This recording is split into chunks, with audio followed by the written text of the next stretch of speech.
আমি মনে করি যে আমাদের দেশেও যেহেতু জনসমর্থন আছে এই সরকারের প্রতি, এই সরকারের প্রতি কিন্তু একটা জনসমর্থন আছে, সবাই মনে করে যে সরকার পারবে, করবে, করতে পারবে, সেই সমর্থনটা আমাদের অব্যাহত রাখতে হবে। অল্পতেই অসন্তুষ্ট হলে চলবে না আর কি। রুট লেভেলে মাছ সিকিউর কি সিকিউর ফিল করতেছে কিনা? হ্যাঁ, আমি তো দেখি যে আপনার মানুষ এখন খুবই সিকিউর ফিল করছে না তো।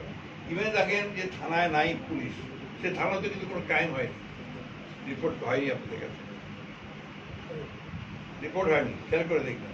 হ্যাঁ, কিছু চাঁদাবাজি কাজ হয়েছে, প্রথম দুই একদিন কিছু ডাকাতি হয়েছে, ডাকাতরা করেছে, কিন্তু তারপর যখন ব্রিগেড তৈরি করেছে আপনার এরা ছাত্ররা এবং আমাদের পার্টি থেকেও আপনার প্রোটেকশন দেওয়ার ব্যবস্থা থেকে থানায় ওয়ার্ডে কিন্তু আমরা ঢাকাতেই আমরা ব্রিগেড তৈরি করে দিয়েছিলাম, পাহারা দিচ্ছি রাতে।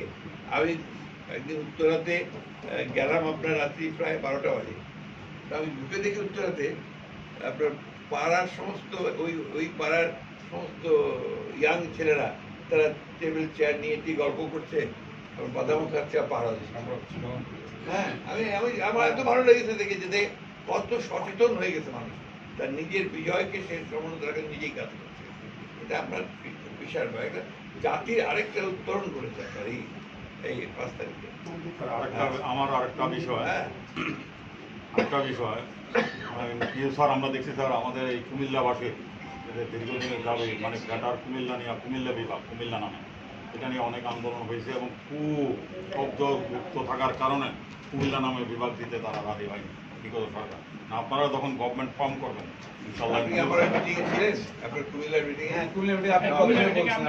ঘোষণা দিয়েছি শুরুতে, বলছি আমাদের সরকার আসলে অবশ্যই এটা কুমিল্লা বিভাগ হবে, কুমিল্লা নামে বিভাগ। হ্যাঁ, অবশ্যই। স্যার, একটা বিষয় হচ্ছে যে সারা দেশে আপনি দেখছেন গত 15 বছরে দেশের অনেক সুনামধন্য বড় সম্পাদক, সাংবাদিক, অনেকের বিরুদ্ধে মামলা হয়েছে।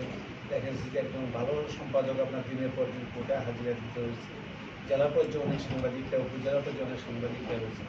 তো আপনাদের দল যদি আগামীতে যদি ক্ষমতায় আসে, বা আপনার যদি সরকার গঠন করে সংগঠনের স্বাধীনতা এবং সাংবাদিকদের নিরাপত্তা এবং যে ডিজিটাল নিরাপত্তা যেটা সাইবার আইন করেছে, সেই বিষয়ে আপনার দল কি, আপনার বিরোধী দলে থাকা অবস্থা আপনি যে প্রচলিত বক্তব্য দিয়ে আমাদের পক্ষে ছিলেন, সরকারে গেলে কি সেটা থাকবে? আমি একটা কথা বলি, স্যার, আমরা যখন সরকারে ছিলাম তখন কি আমরা কোনো সাংবাদিকের বিরুদ্ধে ওইরকম ভাবে কোনো মামলা করেছি? Very few.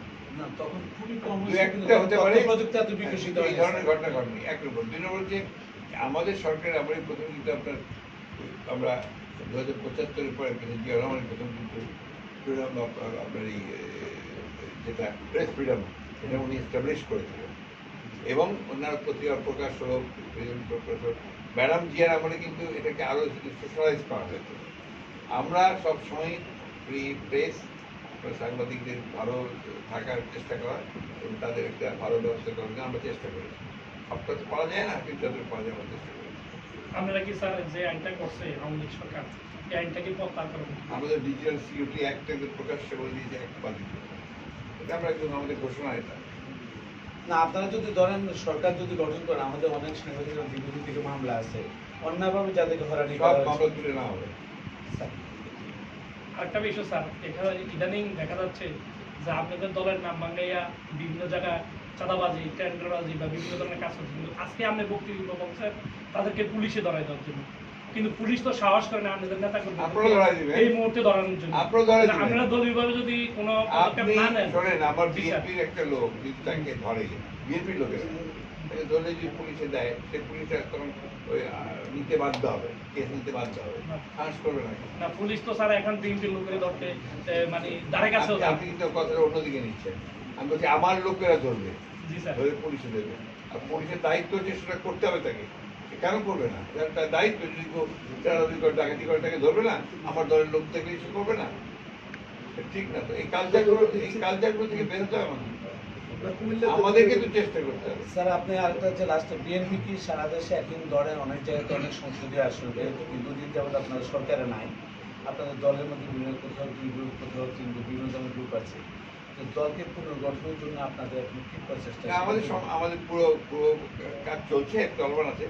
এরপরে আমরা আমাদের স্ট্যান্ডিং কমিটি আলোচনা করে আমরা আরো প্রোগ্রাম নেব সাংগঠনিক কর্মকাণ্ডের জন্য। আচ্ছা, কুমিল্লা সিটি কর্পোরেশন যে সাবেক মেয়র ছিল মহিলক সাক্ষর, কিন্তু দলের নিষেধাজ্ঞা অমান্য করে, নিষেধাজ্ঞা থাকা অবস্থায় একবার, নিষেধাজ্ঞা দেওয়ার পরে আগে আরেকবার, তো তার কি দলে ফেরার কোনো সম্ভাবনা আছে? এটা দলের সিদ্ধান্ত নেবে, দল সেই সিদ্ধান্ত নেবে। এর একটা কেস তো অনেক কেস, এরকম অনেক আছে। সেই জন্য সেটা দল সিদ্ধান্ত নেবে। দলের প্রয়োজনে কি স্যার আপনার প্লাস মাইনাস এটা তো নির্ভর করবে আমাদের আলোচনার মধ্যে কি বেরিয়ে আসছে তারপরে। আমি কি আগেই তো বলা যাবে না। ধন্যবাদ স্যার। বাংলাদেশ থেকে ভারতের যে গ্যাস সরবরাহ চুক্তি আমরা যেটুকু জানতে পারছি এটা নাকি বাতিল জারি করা হয়তো সব বন্ধ করে দিল। বাংলাদেশ থেকে ভারতে গ্যাস সরবরাহ চুক্তি, গ্যাস- আমি এই বিষয়টা জানি না এখন পর্যন্ত যে হয়তো সিদ্ধান্ত হচ্ছে কিনা যায় না। আর এই গভর্নমেন্ট কি সিদ্ধান্ত নিচ্ছে সেটাও তো নিশ্চয়ই আমরা জানতে পারবো না, দেখা যায়। এই তো আমাদের কুমিল্লায় মানে 12টা আসন ছিল একসঙ্গে, সংসদীয় আসন। সংসদীয় আসনের মধ্যে পরবর্তীতে এসে দেখা গেল যে 11টা আসন। 11টা আসনের মধ্যে কুমিল্লা সদর দক্ষিণ, লালমাই এবং নাঙ্গলকোট বিশাল এলাকা। এখান থেকে একবারে ফিনিশ নোয়াখালী পর্যন্ত, নোয়াখালী শানবাগ পর্যন্ত। এই ধরনের যে অসম যে আসনগুলো আছে, এই আসনগুলো কি আপনার তো নির্বাচন কমিশন করবে, জি আপনারা আপনাদের আপত্তিগুলো দেবেন, প্রস্তাবগুলো দেবেন। এগুলো নিয়ে আমরা অনেক লেভেলেই না, এটা আপনারা জানি, আমি কিছুটা আজ আমি জানি। আপনার নির্বাচন কমিশনে দেবেন, নির্বাচন কমিশন নিশ্চয়ই আপনার যখন সঠিকভাবে চলবে, ভালো লোকজন দিয়ে চলবে, পাঠিয়ে লোক যদি চলবে না, নিরপেক্ষ কাজ করে, নিশ্চয়ই তারা বিবেচনা করবে।